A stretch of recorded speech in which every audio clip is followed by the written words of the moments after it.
Breaking news చూస్తున్నాం. విమానం land అవుతున్న సమయంలో తిరగబడడంతో 15 మంది ప్రయాణికులు తీవ్రంగా గాయపడ్డారు. ప్రమాద సమయంలో విమానంలో సుమారు 80 మంది ప్రయాణికులు ఉన్నారు.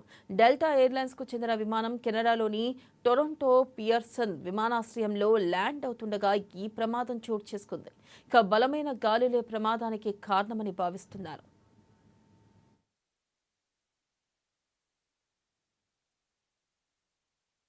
ఇక గాయపడిన వారిలో ముగ్గురు పరిస్థితి విషమంగా ఉందని, వీరిలో ఒక చిన్నారి కూడా ఉన్నారు. ఇక వెంటనే వారిని ఆసుపత్రికి తరలించారు. విమానం మినియాపోలిస్ నుంచి వస్తున్నట్లుగా అధికారులు తెలిపారు. ఇక ప్రమాదం నుంచి చాలా మంది ఎలాంటి గాయాలు లేకుండా బయటపడినట్లు పేర్కొన్నారు. ఘటనపై దర్యాప్తుకు ఆదేశించారు. తిరగబడిన విమానం నుంచి ప్రయాణికులను రక్షిస్తున్న వీడియోలు సోషల్ మీడియాలో వైరల్ అవుతున్నాయి.